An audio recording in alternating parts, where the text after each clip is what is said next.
अंजीर की खेती का व्यापारिक रूप से बहुत अधिक महत्व है। यह अधिक महंगा फल होता है, जिस वजह से किसान भाई अंजीर की खेती कर अच्छा लाभ कमाना चाहते हैं। अंजीर में अनेक प्रकार के पोषक तत्व, vitamin A, B, C, fibre, calcium पाए जाते हैं। यह एक स्वास्थ्यवर्धक और स्वादिष्ट फल है, जिसके पत्तों का सेवन ताज़ा और सुखाकर किया जाता है। अंजीर के पके हुए फल में चीनी की अधिक मात्रा पाई जाती है। अंजीर के सेवन से सर्दी, जुखाम, दमा, मधुमेह, अपचन जैसी बीमारियों में फ़ायदा मिल जाता है। इसका फल देखने में पीला, सुनहरा और बैंगनी रंग का होता है। अंजीर के फलों का इस्तेमाल आयुर्वेदिक दवाइयों में किया जाता है, जिस वजह से इसकी मांग भी अधिक रहती है। अंजीर का बाजारी भाव अच्छा होने के चलते किसान भाई इसकी खेती कर अच्छा लाभ भी कमा सकते हैं। इस लेख में आपको अंजीर की खेती कैसे होती है इसके बारे में बताया जाए। अंजीर की फसल करने में दोमट मिट्टी की आवश्यकता होती है। इसकी खेती में अच्छी जल निकासी वाली जगह होनी चाहिए तथा भूमि का पीएच मान 6 से 7 के मध्य होना चाहिए। अंजीर की खेती के लिए जलवायु तथा तापमान। अंजीर की फसल के लिए शुष्क और कम आर्द्र जलवायु को उपयुक्त माना जाता है। इसके फल गर्मियों में पककर तैयार हो जाते हैं। अंजीर के पौधों के लिए कम बारिश की आवश्यकता होती है तथा सर्दियों में गिरने वाला पाला इसकी फसल के लिए अधिक हानिकारक होता है। इसके पौधों को अच्छे से विकास करने के लिए 25 से 35 डिग्री तापमान की आवश्यकता होती है, किंतु सर्दी के मौसम में 20 डिग्री से कम का तापमान इसके पौधों की वृद्धि के लिए ठीक नहीं होता है। अंजीर की फसल के लिए खेत की तैयारी। अंजीर का पूर्ण विकसित पौधा तकरीबन 50 से 60 वर्षों तक अच्छी पैदावार देता है। इसलिए इसके पौधों को खेत में लगाने से पहले खेत को अच्छी तरह से तैयार कर लेना चाहिए। इसके लिए खेत की अच्छी तरह से गहरी जुताई कर लेनी चाहिए, जिससे पुरानी फसल के अवशेष पूरी तरह से नष्ट हो जाएंगे। इसके बाद खेत को कुछ दिनों के लिए ऐसे ही खुला छोड़ देना चाहिए, जिससे मिट्टी में सूरज की धूप ठीक तरह से लग जाए। अंजीर की अच्छी पैदावार के लिए खेत में जुताई के समय मिट्टी को उपयुक्त खाद और उचित मात्रा में उर्वरक देना चाहिए। इसके लिए खेत में ठीक तरह से धूप लग जाने के बाद रोटावेटर के माध्यम से 2 से 3 तिरछी गहरी जुताई कर लेनी चाहिए, जिससे खेत की मिट्टी भुरभुरी हो जाती है। उसके बाद खेत में एक बार फिर से पाटा लगाकर मिट्टी को समतल कर दें।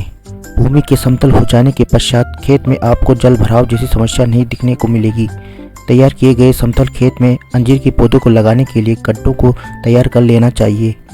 तैयार किया जाता है। गड्ढों को तैयार करने के लिए 5 मीटर की दूरी रखते हुए पत्तियों को तैयार कर ले। पंक्तियों को तैयार कर ले। इन पंक्तियों में 4 से 5 मीटर की दूरी रखते हुए 2 फीट चौड़े तथा 1 से 1.5 फीट गहरे गड्ढों को तैयार कर लेना चाहिए।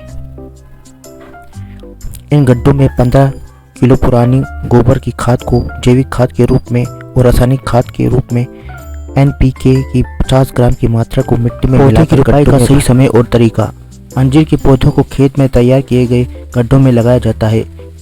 इसलिए इसके पौधों को गड्ढों में लगाते समय गड्ढों के बीच में एक छोटा सा गड्ढा तैयार कर लिया जाता है।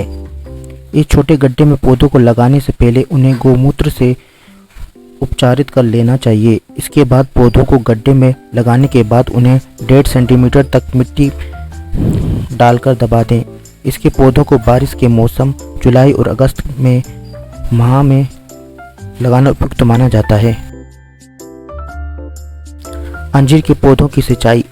अंजीर के पौधों को अधिक सिंचाई की आवश्यकता नहीं होती है। गर्मी के मौसम में अंजीर के पौधों को अधिक सिंचाई की आवश्यकता होती है। वहीं सर्दी के मौसम में 15 से 20 के अंतराल में इसके पौधों की सिंचाई करनी चाहिए। बारिश के मौसम में आवश्यकता पड़ने पर ही इसके पौधों की सिंचाई करनी चाहिए। अंजीर के पौधों में खरपतवार नियंत्रण।